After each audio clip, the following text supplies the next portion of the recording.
Okay, so good afternoon. The Statue of Liberty says go away. Go away. In 1924, the Statue of Liberty said go away. Why is this not working here? Okay, and the Statue of Liberty also became a national monument in 1924. Lenin dies in the Soviet Union. Stalin takes over in the Soviet Union. We also have a presidential election. Wyoming has a new governor. Her name is Nellie Taylor Ross. She is the first woman governor in the United States. The Flappers, some of you might have been related to a flapper at some point. They're there, and they're doing the Charleston. And George Gershwin writes Rhapsody in Blue on a dare, basically on a dare. Organized crime. Why was that? Well, we're going to tell you about it. I'm just teasing you. I'm like the entertainer that goes dun, dun, dun. Organized crime and prohibition, there's not one man in here except for me. And flagpole sitting was a thing. People sat on flagpoles. And who could that girl be? Little Orphan Annie. And she makes her first appearance in 1924. And also, how many of you watch the Macy's Day Parade every year? Well, it wasn't called the Macy's Day Parade in 1924. It was called the Macy's Christmas Parade in 1924. The economy was booming. The jazz age is in full swing. Social mores looser, more loose than ever before. And the nation was celebrating new dances, gadgets, and heroes. It's the roaring 20s. And Americans, well, they were living in a perplexing world because people like my grandfather and his family lived on 97 Pitt Street, Lower East Side. He certainly wasn't involved with anything that was going on during the Flapper age. My grandfather wasn't married yet, and he was having a good old time in the Gatsby world of F. Scott Fitzgerald, along with his wife Zelda. At least speakeasy-wise, he was going around there. So Americans are looking at what's going on. Some of them believed in Victorian values and modesty and hard work and respect for a traditional status and place, and others defiantly broke from convention in their work and personal lives, in their activities and their words. Most Americans searched for a compromise. For the world that they knew, and the world that they knew was coming. After all, there were electric washing machines in the house, which meant whoever was doing the laundry, generally women, all of a sudden, it's not a day-long job anymore, it's a couple-hour job, so you have more time to yourself. Are they fully ready to embrace this world and disengage from the world that they knew? Well, there was an urban against rule split. The popular image, though, of the 1920s is that of a decade of prosperity, riotous living.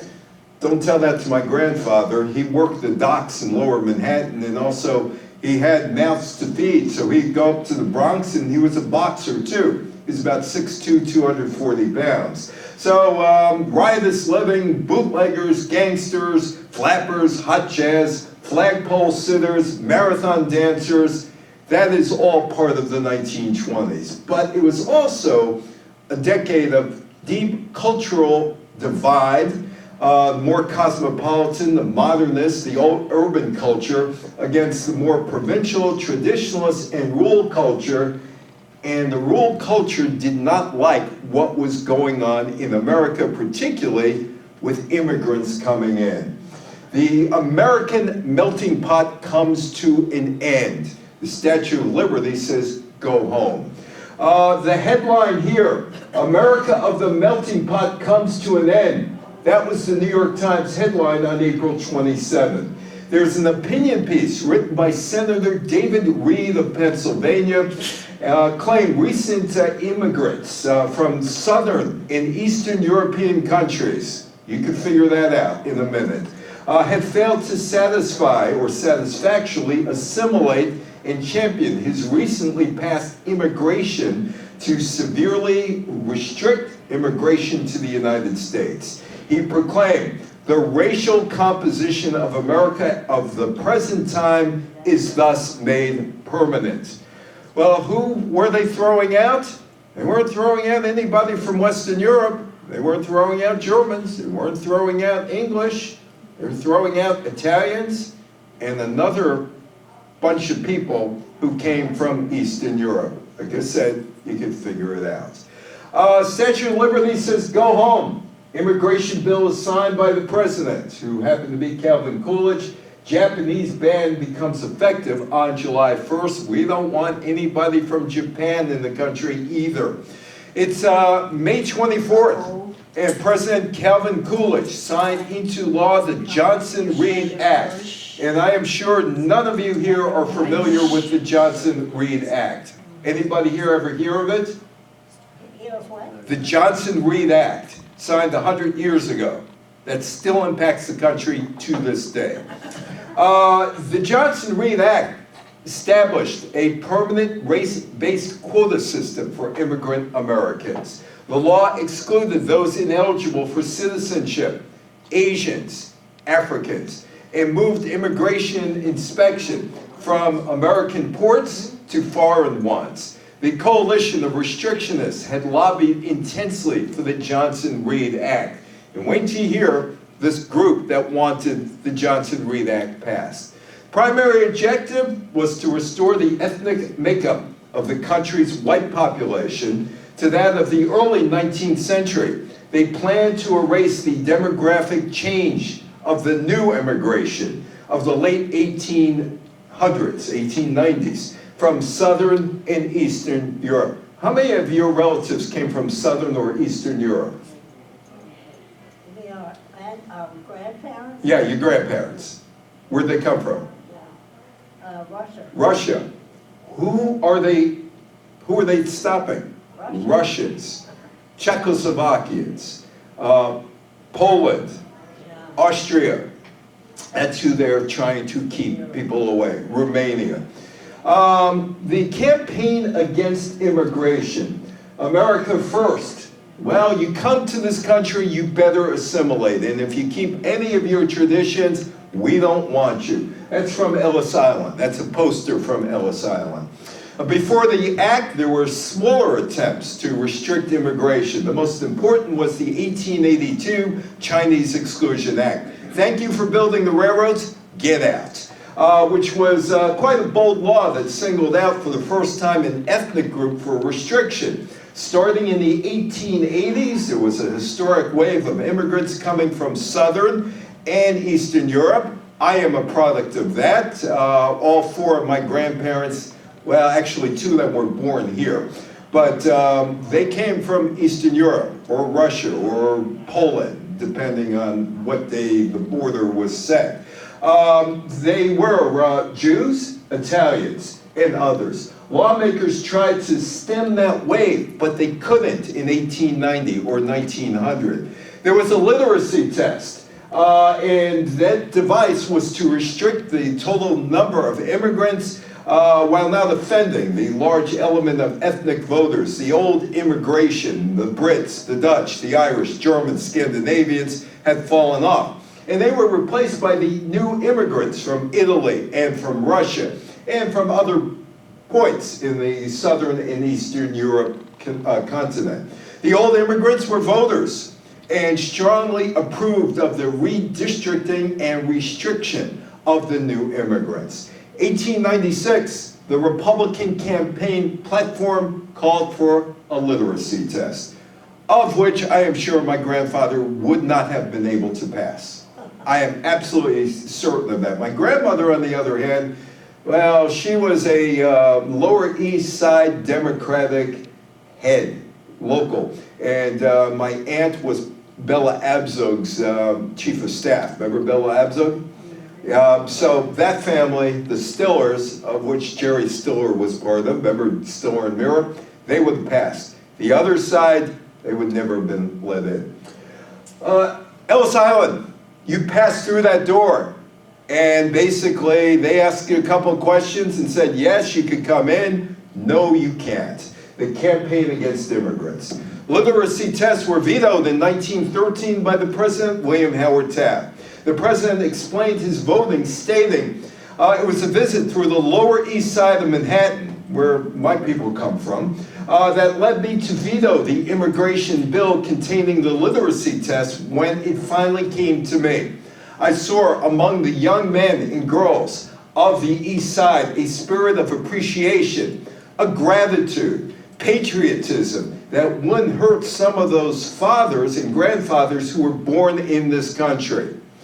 My mother-in-law, who was not an immigrant, but her sister was and her brother was, she was born in this country, said, I'll gladly pay taxes. She was a patriot in that way, although she wouldn't let her son go to Vietnam. While Taft had no problem with the Jews of Lower Manhattan's Lower East Side, the State Department did. A State Department official referring to the recent wave of Jewish immigration to characterize Jews as filthy, un-American, and often dangerous in their habits. Well, leading up to the Johnson-Reed Immigration Act, in 1921, Congress had imposed a quota that limited immigration for persons of any nationality to 3% of the nationality present in the United States in 1910. An annual admission limit of 355,000 immigrants. The national origin system was structured to discriminate against Eastern and Southern European immigrants such as Italians, Russians, Poles, Slavs, and Yiddish-speaking people. How many here have Yiddish-speaking people among their ancestors besides me? Just one? That's it? Two? I thought there'd be more than that. People with a lot of social influence really embraced eugenics. Do you know what eugenics is in any way? What? Eugenics. Eugenics? Yeah, Theodore Roosevelt embraced eugenics. Bloodlines. These are leading economists, leading scientists, people who were really kind of dictating intellectual American life at the time. Again, Teddy Roosevelt. Eugenics was commonly accepted. If people could figure out a way to make a better society through science, people didn't question why that was necessary or why their methods would work. And these experts, and what are experts? It's perceived perception. Basically, you'll see somebody who claims to be an expert, and you say, oh, he's in the newspaper, she's in the newspaper, she's on TV, he's on TV, he's on radio, she's on radio. Well, they must know something. I've been in radio and TV. Experts know very little, believe me. I was an expert once, and look at me. Anyway, these experts began to testify before Congress as they were looking at immigration. And this guy becomes the leading expert, the congressional expert. His name is Harry Laughlin. And he knows everything about eugenics, except he knows absolutely nothing. Harry Laughlin was an educated, Ivy League educated Princeton graduate. He had no scientific credibility. But suddenly he becomes an expert before Congress. He joins people who are really hardcore eugenics believing scientists and gets involved in the political side. Lawmakers begin to treat him as some sort of in-house expert, except he has no credentials. But he becomes an expert. He's writing up reports at their behest and pointing out, if you do the laws this way, you will actually improve the American bloodstream, as you talked about. And that's why you should do this. Laughlin provided extensive statistical work. Part of his testimony deals with the excessive insanity among immigrants from Southern Europe and Eastern Europe. He also argued that most Jews were born feeble-minded. I guess he never heard of John Salk, never listened to George Gershwin, never understood Felix Frankfurter, among others in those days. He was eventually appointed as the expert eugenics agent to the Committee on Immigration and Naturalization. At least one contemporary scientist, bacterial geneticist, Herbert Spencer Jennings condemned Laughlin's statistics and said they were invalid because they compared recent immigrants to more settled immigrants. Laughlin had two principal interests in eugenics: immigration restriction and compulsory sterilization of the unfits. And then you had these guys, the Ku Klux Klan, and there is a resurgence in the Ku Klux Klan in the United States, starting with Woodrow Wilson in 1915, the President of the United States, who was a racist, who showed the D.W. Griffith film, Birth of a Nation, about the Klan in the White House and thought it was the greatest thing since sliced bread, except sliced bread wasn't invented yet. It was invented in 1928. But anyway, here are the Klansmen. D.C. Stevenson was the Grand Dragon of the Indiana Ku Klux Klan. And he had the politicians' attention and clearly laid out the organization's stance on immigration in the September 1923 speech. The powerful Klan, and the Klan was powerful back then, with its millions of members, demanded that the next Congress must adopt a permanent immigration law. Harry Laughlin was a Klan hero and gave them scientific facts cover, even though he was no scientist. The Reed-Johnson Immigration Act. Well, check out this cartoon, which says, "This is not a dumping ground." Signed, Uncle Sam. We're going to close the door, and we're going to close it as quickly as possible to all those people that are undesirables in this country. The legislators, Albert Johnson, he was a U.S. representative from Washington State. David Reed was a U.S. senator from Pennsylvania, designed the act and lobbied heavily for its passage. But they didn't have to lobby heavily because the people who were in the Senate, the people who were in the House of Representatives, they agreed. In the Senate, the vote was 62-6 in favor of this bill. A small number of politicians fiercely opposed the act, including, anybody here from Brooklyn? Nobody from Brooklyn? It's a small group. You were born in Brooklyn? I came here very young. Okay, but you were in Brooklyn. What makes you a progressive again? I'm not talking about progressive right now. Right now, we're not talking about progressive. We're talking about a small group of congressmen said, this is no good. You can't shut the door to people coming into the country. And they were led by the Brooklyn Congressman Emanuel Seller, who got there in 1922. Now, Seller is in Brooklyn, and his district is heavily Jewish. And he is totally against this act. But they get it passed. The Reed-Johnson Immigration Act, or the Johnson-Reed Immigration Act, was enacted in the United States, essentially creating a new possible status for immigrants. These immigrants who got here were undocumented. How many of you continue to hear that word 100 years later? It was first used in 1924. The movement behind the legislation to limit and restrict specific groups of immigrants was fueled by the dominant idea about race. Coalition of scientists, labor leaders, and politicians used the pseudoscience theory of eugenics to build the case that massive numbers of immigrants would transform the demographics and the culture of American cities in negative ways. Let's keep the 1850s the 1850s. U.S. policy from years earlier had excluded immigrants from Asian countries, but supporters of the eugenics theory pushed the notion that Northern and Western Europeans were superior to Eastern and Southern Europeans and were biologically better suited to become American. So who is this guy, David Reed? Anybody here ever hear of David Reed? Probably not. David Atkin Reed was an American lawyer, a Republican Party politician from Pittsburgh, Pennsylvania. He was appointed a United States Senator from Pennsylvania on August 8, 1922 to fill a vacancy created by the death of William E. Crowe. And who is this guy, Albert Johnson? Anybody here ever hear of Albert Johnson? No? No. Well, this is a class, isn't it? He was elected as a Republican to Congress in 1912. While a member of Congress, he was commissioned as a captain in the Chemical Warfare Service during World War I, receiving an honorable discharge November 29, 1918, about 2 weeks after the war ended, or 3 weeks.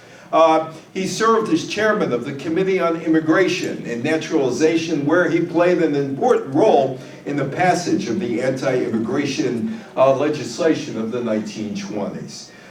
He was the chief author of the Immigration Act of 1924. He has been described as unusually energetic, vehement, racist, and a nativist.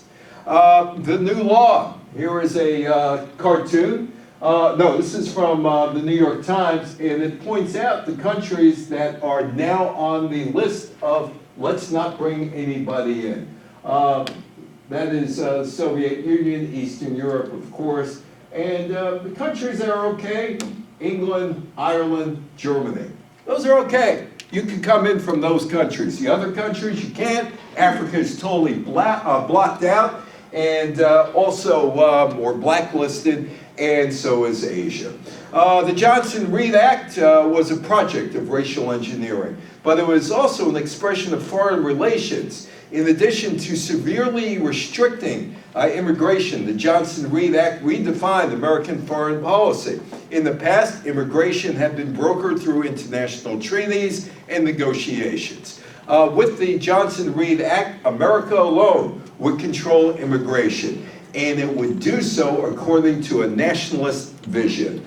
And Calvin Coolidge is totally on board. He is absolutely cool with this, and the President of the United States signs it into law. Coolidge issued a statement asserting that the bill expresses the determination of Congress to exercise its prerogative in defining by legislation the control of immigration, instead of leaving it to international agreements. So he's on board, and that green thing over there, well, she can't do anything. Remember the poem, Bring Us Your Huddled Masses and Everything Else by Emmy Lazarus? We shut the door. The door is now totally shut. Why the need for the immigration change? Well, there was a big influx of immigrants following the end of World War I in 1918. The prosperity experienced by the United States in the devastated European countries made America a very tempting place to travel and start a new life. There were quotas on a certain number of people coming in from Europe, not based on the 1920 census, not based on the 1910 census or the 1900 census, but they went all the way back to 1890. The reason why? You know who came over and how the makeup of the country was in 1890. So they don't do the 1920 census. During the 30-year period between 1890 and 1920, the composition and complexion of the United States changed. So why the need for immigration change is you take a look at the Border Patrol. Do you know there was no Border Patrol in the United States prior to 1924? 100 years ago, and now if you occasionally watch news on TV, they'll talk about border control and the Border Patrol. Another provision of the Act created the U.S. Border Patrol, initiated by concerns that European immigrants would go to Mexico and then slip into the country through Mexico. 100 years ago. 100 years ago. Have things changed? Yes. In a century, have things changed? No. No. People in the Western Hemisphere were not included in the new quota system. So people from Mexico could actually come over, and they were really, at that point, I knew Humphrey Bogart's mistress. Her name was Verita Thompson. She was born in Nogales, Mexico. Nogales, Mexico and Nogales, Arizona are twin cities. Back when she was born in 1910, there was no fence. She could come and go as she pleased. So people from Mexico were able to continue arriving for work, and immigration wouldn't stop them. Yet with the creation of the Border Patrol, officers deported thousands of European immigrants who did come through Mexico from places like Italy, Greece, Poland, Czechoslovakia, and Russia. In 1890, the majority of immigrants were coming from Northern and Western European countries like Britain, Germany, and Ireland, and the numbers of non-Western European immigrants were much lower in the later census, and that's why there was a need for change. The law introduced a quota system, limiting the number of overall people allowed to immigrate to the United States to 165,000 a year, 80% reduction from previous years, and a certain number of visas to people from each country outside of the Western Hemisphere. No problems with Brits, no problems with Germans coming over. It was the undesirables that Johnson and Reed wanted to keep out, and they did. Well, ironically enough, in 1924, after the Statue of Liberty says no, it's declared a national monument. It's somewhat ironic that it was declared a national monument on October 15th, months after the Reed-Johnson immigration bill became law. Statue became a symbol of democracy and freedom. On July 4th, 1884, France gave the gift of the statue to commemorate the centennial signing of the Declaration of Independence, which was 8 years earlier, and the friendship between France and the United States. The statue came to America in 1886. Well, it's over there. It's over. 1924 is a rather interesting year in terms of world history. 100 years later, and you were severely impacted by events that went on. First World War and subsequent peace settlements gave rise to new ambitions, rivalries, tensions. People had high expectations that the post-war peace settlement would create a new world order and ensure that the slaughter of the First World War would never be repeated. Well, these four guys are going to carve up the world. That's President Woodrow Wilson on the right. And these four guys would not like each other after a while. They were David Lloyd George of Great Britain, Vittorio Orlando of Italy, who wouldn't be there that much longer because Mussolini is basically getting more and more powerful. Georges Clemenceau of France, who hated David Lloyd George, and Woodrow Wilson. The war ends on November 11th, 1918. 4 years of fighting, loss of millions of lives. The Treaty of Versailles, signed in June of 1919, and with it comes the League of Nations, an international body intended to promote peace and prevent war. America never joins the League of Nations because of various reasons, including isolationism. The treaty was an uneasy compromise between the victorious allies, Britain, America, France, and Italy, and they're all going in different directions. Germany was forced to surrender territory, disarm, pay for the war's damage. These divisive conditions were criticized as overly vindictive by many in Britain and in France. The treaty's terms caused immediate outrage and lasting bitterness in Germany. The irony here is, as you look at Adolf Hitler, the Treaty of Versailles also left Germany in a surprisingly strong geostrategic position. Poland's created, Czechoslovakia is created, the Baltic states. The treaty puts buffer zones between Germany and its traditional rival, the Soviet Union. Fighting among the new states weakened them, and the geography of the new borders made it difficult to defend. Germany, ironically enough, would emerge from the war with small, relatively weak states on its eastern border. The Treaty of Lausanne in 1923 is really the official end of World War I. Senior statesmen stopped working on ending the war in June 1919, but there were still some things that needed to be done. Switzerland is the site of the Treaty of Lausanne. It's signed by France, Britain, Italy, Japan, Greece, Romania, and the new Republic of Turkey. So why did Hitler hate Jews, and when did it come out that he started to hate the Jews? Well, during the First World War, Adolf Hitler was a soldier in the German army. At the end of the war, he and many other German soldiers like him couldn't get over the defeat of the German Empire. The German Army Command spread the myth that the army had not lost the war on the battlefield. They had been betrayed. Well, who betrayed them? Who betrayed them? Well, it was called a stab in the back. Hitler bought into the big lie, bought into the big myth, the big lie, the big myth, that the Jews and the communists had betrayed the country, brought a left-wing government to power, and they wanted to throw in the towel, the Weimar Republic. 1919, Hitler penned a letter to a colleague that became known as the Gemlich letter. It was about how horrible the Jews were. So why did he hate Jews? By blaming the Jews for the defeat, Hitler created a stereotypical enemy. According to the Australian citizen Hitler, he wasn't German, he was Austrian. Expelling the Jews was the solution to all problems in Germany. In 1920, he gets out there and starts to spread his plan. It's February 24th, 1920.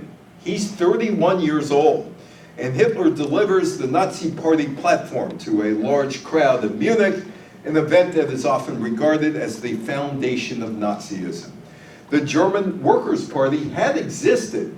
Hitler was a great orator, and he lays out a 25-point platform. His central idea: strengthen German citizenship by excluding and controlling Jewish people and others deemed non-German. Some Germans began to support Adolf Hitler, but if they're supporting Hitler, they should be throwing him out. He's not a German, he's an Austrian. He's an Austrian. Hitler's beginnings, there he is, he's about 32 years old at that time. Combining his considerable verbal skills with an unusual ability to read an audience's mood, both in individuals and in large groups, Hitler established himself as the absolute Führer of the NSDAP by 1921. And he used contacts made through military circles, especially with well-known former Air Force ace Hermann Goring and the former Army Captain Ernest Raum, and he grows the party's membership to 55,000 by November 1923. Certainly not a big portion of the German population. But Hitler and his colleagues decide to overthrow the government on November 8th and 9th, or November 9th and 10th, 1923. It's called the Beer Hall Push. Using justification chaos created by the occupation of the Ruhr Valley, the French wanted coal from there, the inflationary spiral, which made German money worth almost nothing, in communist agitation in central Germany, Hitler pushed his reluctant colleagues, conservative partners, into agreeing on a march on Berlin to overthrow the Weimar Empire. The planners of the overthrow had crashed a rally organized by Gustav Ritter von Kahr that was held by Bavarian leaders, and they held them hostage on the night of November 8th and November 9th, 1923, as they proceeded how to proceed. On November 9th, Hitler and his followers confronted an armed police detachment. Following a few shots, police opened fire a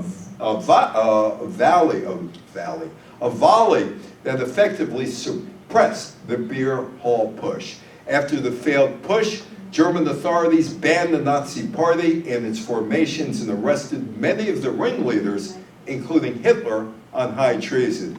But a funny thing happened in 1924. Yeah, he's arrested, but he's kind of treated with kid gloves when he gets to jail. The Beer Hall Push.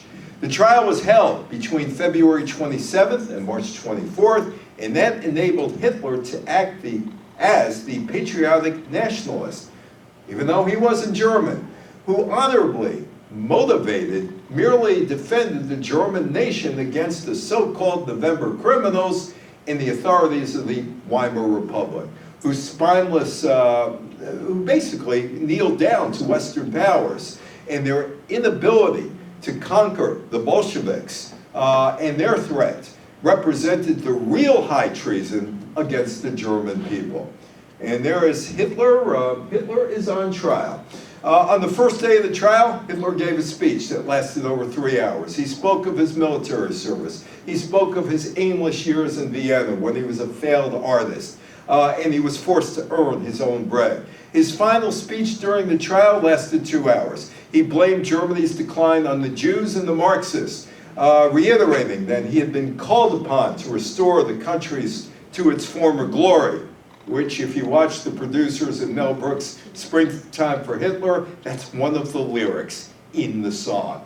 The beer hall push, he insisted, had not failed. Popular support for his vision was growing.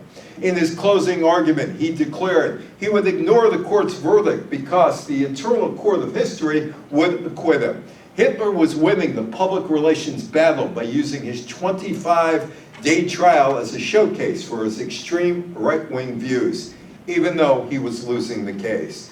Both argument and delivery elicited sympathy from the tribunal judges who were listening to him, and he's not all that bad a guy. And dramatically increased Hitler's name recognition throughout Germany.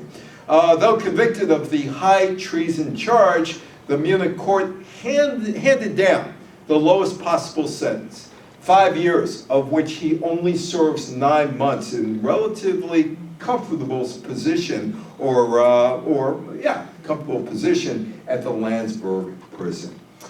That's Hitler in jail. Take a look at Hitler in jail. He's wearing a tie. He's wearing suspenders. Rudolf Hess is also in this picture, and he is not being treated like the criminal he is. He led a pleasant life for an inmate. Prison authorities allowed him to wear his civilian clothes, to meet with other inmates as he pleased, and to send and receive as many letters as possible. Prison authorities also permitted Hitler to use the services of his own personal secretary, Rudolf Hess, a fellow inmate convicted of high treason. Hitler would dictate the first volume of his autobiography, Mein Kampf, My Struggle, to Hess. On December 19th, the Bavarian Supreme Court ruled in favor of Hitler's parole. He was a model prisoner. He's released on December 20th, but he's banned from giving speeches in much of Germany. The German economy had started to improve, weakening the Nazi leader's appeal. Hitler, though, would become somebody. He was no longer a local crackpot, and this book would come out. Hitler developed the two great themes that would mark his later career. He first defined world history as a struggle between races and saw Aryans as the culture-creating race, and the Jews were the cultural-destroying race. Sounds like Reed and Johnson, or Johnson and Reed, doesn't it? Second, he lays out a case for the imperative of German territorial expansion to the east because they needed living space, the Germans. In Mein Kampf, Hitler predicted a general European war that would result in the extermination of the Jewish race in Germany. Meanwhile, back in the USSR, and it is the Soviet Union by this point, that's a rail station. That is another place in St. Petersburg when I was there, and that is Vladimir Lenin looking over my shoulder. On January 21st, Vladimir Lenin, the architect of the Bolshevik Revolution and the first leader of the Soviet Union, dies of a brain hemorrhage. He's 54. In 1917, after Russia's disastrous involvement in World War I, Lenin had come to realize an opportunity for a communist revolution had come. In March 1917, the Russian army garrison at Petrograd defected to the Bolshevik cause, and Tsar Nicholas II was forced to abdicate.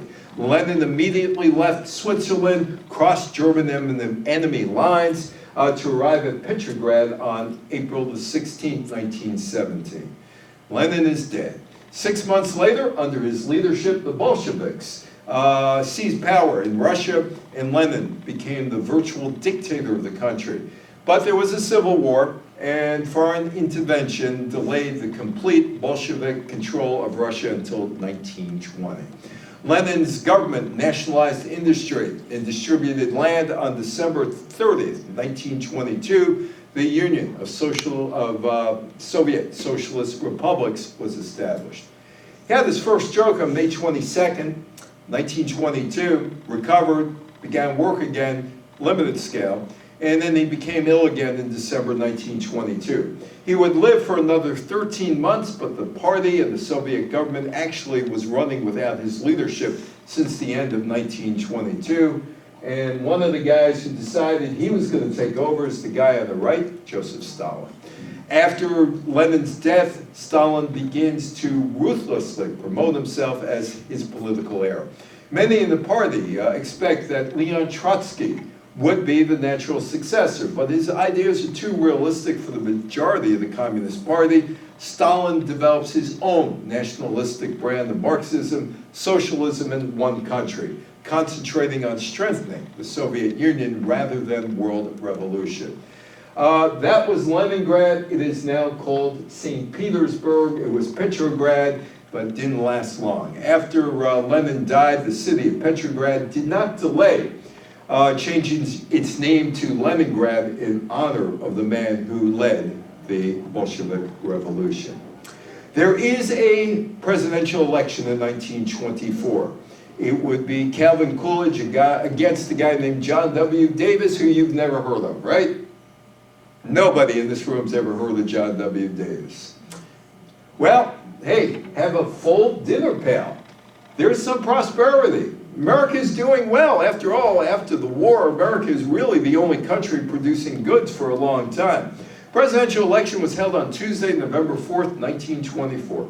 It was a three-way contest with the incumbent Republican Calvin Coolidge, and he would win a full term. He had been the vice president under Warren G. Harding. He became president on August 2nd, 1923, upon Harding's death. On the 103rd ballot, the Democrat delegates at their convention turned to John W. Davis, a former congressman from West Virginia, former Solicitor General of the United States, former United States ambassador to the United Kingdom, and presidential nominee. The Democrats' disarray prompted the comedian Will Rogers to say, "I'm not a member of any organized party. I'm a Democrat." Davis did not like the Ku Klux Klan, denounced them. And he was a guy who basically said blacks should have rights in the United States. We should get rid of Jim Crow. And that would cost him votes in the South among conservative Democrats. The third party candidate came from Wisconsin. His name was Robert La Follette. And he represented Wisconsin in Congress. As a senator in the House, he was governor of Wisconsin. He was the Progressive Party candidate. He was a Republican for most of his career. The Democrats and Republicans had a lot of conservatives as part of their political structure. 1923, La Follette decided, I'm going to run for president as a third-party candidate. And he sent allies to various states to build up some support and get some ballot access. In the campaign, the Republicans urged the nation to keep cool with Coolidge, a popular slogan that reflected the public sense of optimism based on the strong economy, although it wasn't strong for everybody, just look at my grandfather's family, and the prospects of enduring peace in Europe. Coolidge took advantage of a new medium called radio, and he reached out to millions with campaign speeches. While the advertising guy, a guy by the name of Bruce Barton, came up with slogans that were appealing, and he also promoted the homespun image of the president through interviews, magazine profiles, and publications of his speeches. This is John W. Davis for president. Davis waged an aggressive campaign attacking Republicans as a party of corruption, because of Warren G. Harding and all the corruption, denounced the Ku Klux Klan. La Follette denounced the Klan, but Calvin Coolidge said absolutely nothing about the Ku Klux Klan. However, on June 2nd, the Indian Citizenship Act of 1924 was signed into law by Coolidge, which granted U.S. citizenship to every Native American. The two main issues were the economy and government corruption following the Teapot Dome scandal, where the Secretary of the Interior basically allowed two oil men, including Henry Sinclair, to do whatever they want at this Wyoming oil reserve, and he took kickbacks from them. It would take 6 years to convict Albert Fell of kickbacks. It's the economy. It's the economy. And look at that car. People wanted to afford cars and they were able to do it. On the surface, the economy seemed to be humming along. Americans were getting washing machines, radios, and other electrical gadgets. For farmers, different story. Farms were dying. There were bank closures. Calvin Coolidge was able to easily win re-election. Roaring 20s, health authorities, they end the dance marathon because they're dangerous. There was a struggle between the old and new America, immigration, race, alcohol, evolution, gender politics, sexual morality, all cultural battlefields. Wets battled dries, religious modernists battled religious fundamentalists, urban ethnics battled the KKK. The Cultural War, there was one thing in common that these two groups had. They wanted to make money. That's all they wanted to do, make money. Through the 1920s, the US economy was expanding, and people enjoyed that during the Roaring 20s. That is Governor Nellie Taylor Ross. She is the first woman governor ever in American history. She's in Wyoming. She attended a teacher training college for 2 years, taught kindergarten in Omaha, Nebraska. During a visit to relatives in Dover, Tennessee, she met a young lawyer by the name of William Bradford Ross. They got married on September 11th, 1902. He opens a general law practice in Cheyenne, Wyoming, becomes successful, becomes the leader of the Democratic Party in Wyoming, and in 1922, he's elected governor of Wyoming by appealing to progressive voters in both parties. But he dies on October 2nd, 1924, following complications of an appendectomy. The Democrats nominate his wife to run in the special election the following month. She decides she's not campaigning. There she is, but she wins. She beats the Republican nominee, Eugene Sullivan, an attorney from Casper. Her supporters thought it was fitting that the first state to allow equal voting rights to women, Wyoming, that happened in 1896, Ross was committed to continuing her husband's progressive policies. 1869 rather. The society was changing, and some girls just wanted to have fun. And they did. United States involvement, World War I, 1917 to 1918, the guys are gone, so the women have to take their place in terms of working. And they like getting a paycheck. And after the war ended, many young women got used to independence, and they developed a carefree attitude. Women got the right to vote in 1920, but there were some restrictions on that. Native Americans, Asian Americans, Latinx, African American women were excluded. The culture is shifting from women being expected to be wives who are subordinate to their husbands, to women valuing independence and breaking all the rules. Many young women became flappers, and they were also known as lost girls. Unlike their mothers and grandmothers, they tended to go to high school and go to college, and they liked to read. And they were reading books about confident, fun-loving adolescent heroines who hiked and camped and solved mysteries. Flappers biked, they played golf, strove to emulate the flat-chested, hipless physiques of adolescent boys because they admired their freedom and their lack of domestic responsibilities. The flappers were a grave source of concern to parents, educators, physicians, clergymen who feared that sports and higher education would ruin American society. And they did to Charleston. A flapper cut her hair short into what was called a bob. She wore shorter dresses, rouged her knees as well as her cheeks. She drank alcohol, smoked cigarettes, dated multiple men before marriage. She was able to get a diaphragm, which meant she could have sex. And she didn't have to be married. She went to speakeasies, which was a place where she could drink alcohol provided by gangsters. The post-war prosperity expressed itself in many ways. One, the availability of credit. Go to a department store, put your card down, pay back later. And the middle class could now use credit cards to buy upper class luxuries leading to the birth of consumerism. With it came the flapper dress, mass-produced for public consumption, and the bob, which came in many, many different styles.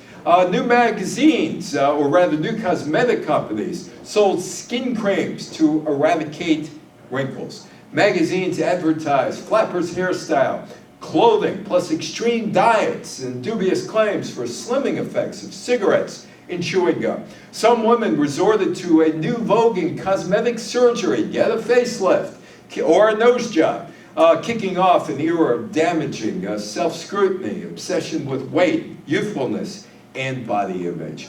And they did the Charleston. Anybody ever do the Charleston here? You did the Charleston. Charleston.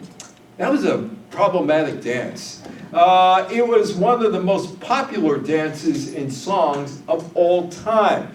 Inspired by the song of the same name, the dance was invented in 1923. The dance was considered risque and caused problems among older generation. The Charleston became a pop culture phenomenon starting on October 19, 1923, thanks to a song called The Charleston, which was composed by James P. Johnson from a Broadway show by the name of Running Wild. The dance was scandalous. Men and women shed their stuffy etiquette of their parents' generation. They just want to flap their arms, kick up their heels, and let loose. And let loose they did. But it wasn't really invented in 1923. It was based on a dance popularized by the black community called Juba, first in Africa in the mid-19th century and then in South Carolina. Running Wild was an all-black show written by Cecil Mack, who wrote the music and lyrics, and F.E. Milner, who wrote the book. The musical opened on October 29, 1923, and would close on June 28th. How many of you like Rhapsody in Blue? Oh yeah. That put Gershwin on the map. Swanee didn't put Gershwin on the map. This puts him on the map and secures his legacy. 1913, George Gershwin left school at the age of 15. Ira Gershwin lived at 67 Eldridge Street, Lower Manhattan, where I lived. Same building as Ira Gershwin, him in 1898 and me in 1957. Gershwin left school at the age of 15, and he was a street thug. No getting around that. He was a street thug. But anyway, he becomes a song plugger, New York City, Tin Pan Alley. Earns $15 a week from Jerome H. Remkin and Company, a Detroit-based publishing firm with a branch office in New York City. 1919, he scores his big first national hit. It's a song called Swanee, which incidentally were written by two Jewish guys from New York about the South. Irving Caesar did the words, and Gershwin did the music. Al Jolson, who's a Broadway star, huge star, you ain't seen nothing yet. Former minstrel singer, heard Gershwin perform Swanee at a party and said, I'm gonna sing it at my shows. Gershwin had some success on Broadway in 1920, 22, and 23. The band leader, Paul Whiteman, wanted Gershwin to write a concerto-like piece for an all-jazz concert in New York in honor of Lincoln's birthday on February 12th. Gershwin said no. Eventually, Whiteman persuaded Gershwin to join the event. The story is, Ira Gershwin walks into a pool hall. They had to be called billiards hall. It was in the New York Charter in 1923. Can't call them pool halls anymore. Walks into a billiards parlor and says, hey, I didn't know you're writing a thing for Whiteman. He said, I am? I didn't know that either. You're on the program. Well, he writes the thing in about 4 weeks, and the concert was scheduled to be held 5 weeks later. It was a smash hit, established Gershwin as more than just a Broadway tunesmith. Oh, the concert was a financial flop. 100 years later, Rhapsody in Blue lives on. Oh, speakeasies were Prohibition's worst kept secret. Even Harpo Marx could get into a speakeasy. He knew the password, swordfish. When Prohibition took effect on January 17, 1920, many thousands of formerly legal saloons across the country catering to only men closed down. People wanted to drink and buy liquor from licensed druggists for medicinal purposes, clergymen for religious reasons, and illegal sellers known as bootleggers. Another option was to enter private, unlicensed bar rooms, nicknamed speakeasies, because you had to speak low to get in and give the password. Well, once you gave the password, you could go in and you could have a party like these people are. Prohibition was difficult to enforce. The demand for alcohol was outweighing the demand for sobriety. People found clever ways to evade prohibition agents. They carried hip flasks, hollowed canes, false books, and things like that. Neither federal nor local authorities would commit the resources necessary to enforce the Volstead Act or prohibition. In general, prohibition was more enforced in the areas that were sympathetic to the legislation. Rural areas, although you had the moonshine that was done, in small towns. You couldn't do it in urban areas. Yes?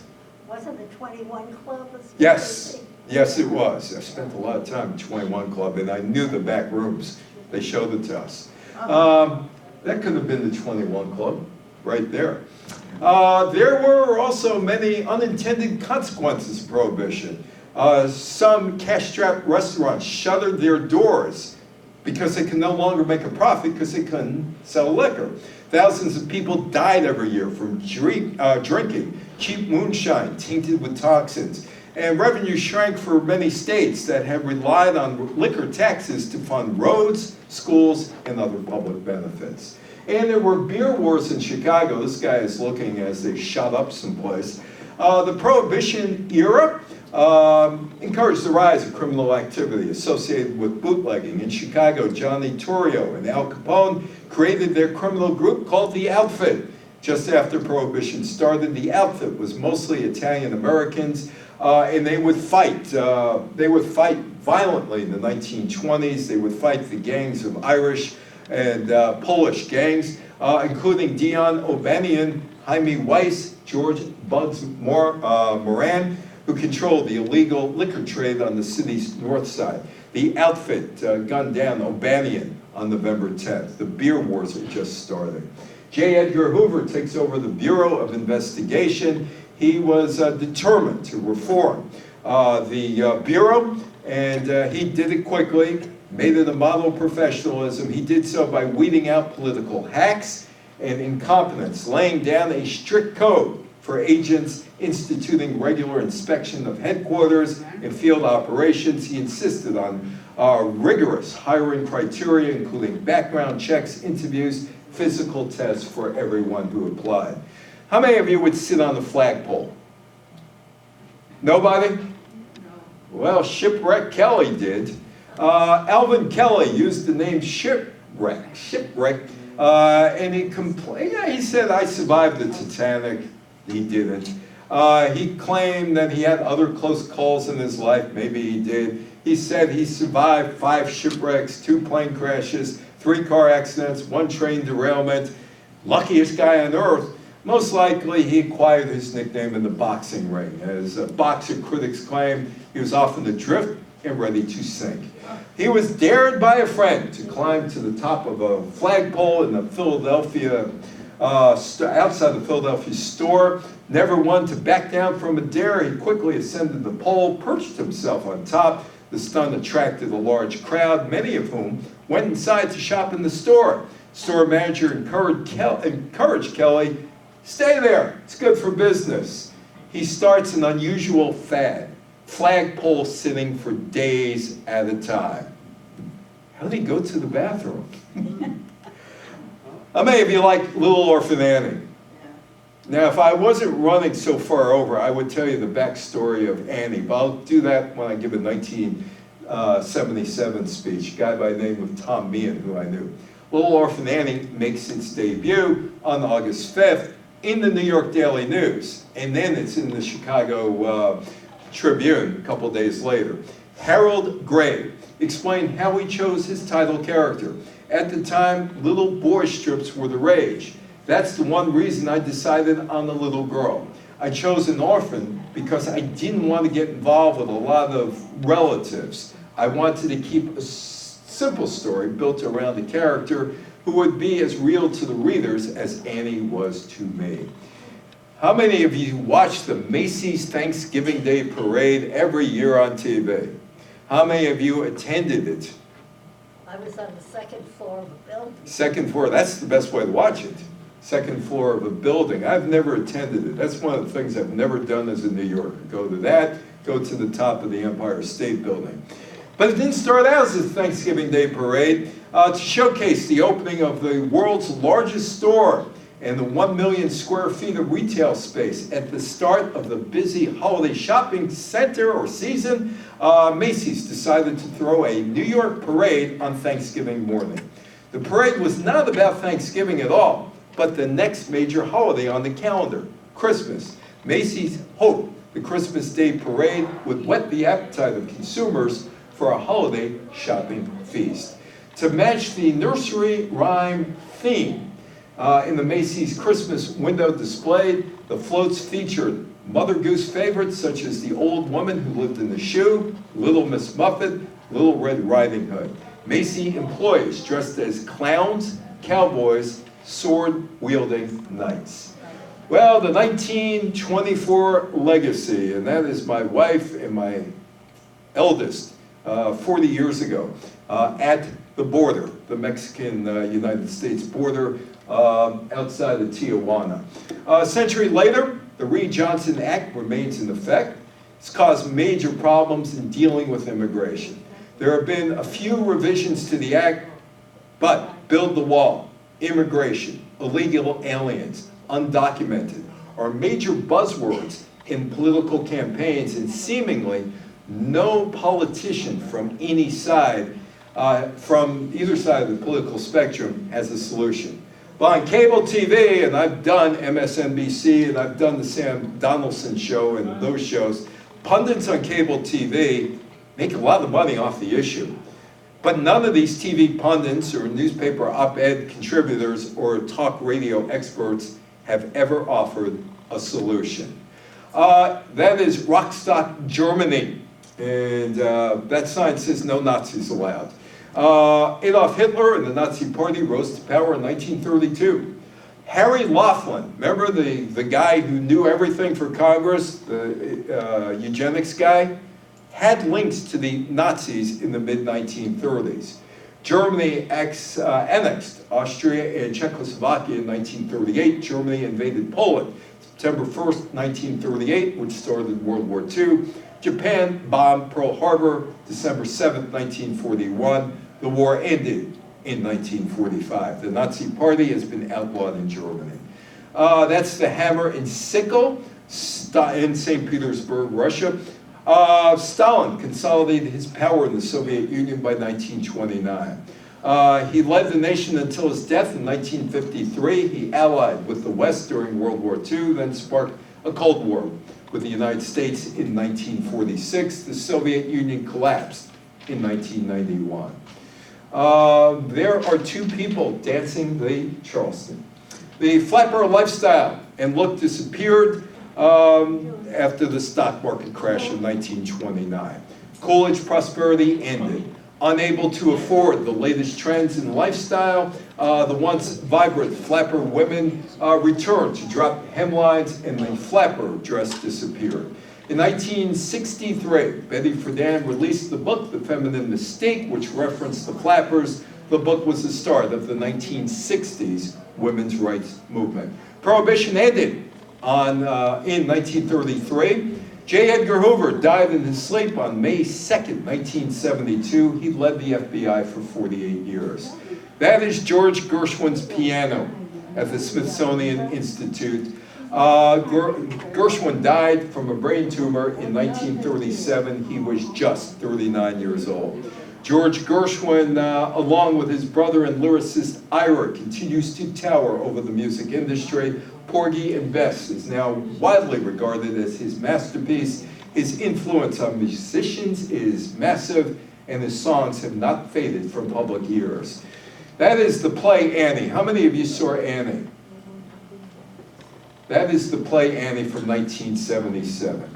After 85 years, the Tribune Media Services announced it was ceasing the syndication of the Little Orphan Annie comic strip on June 13th, 2010.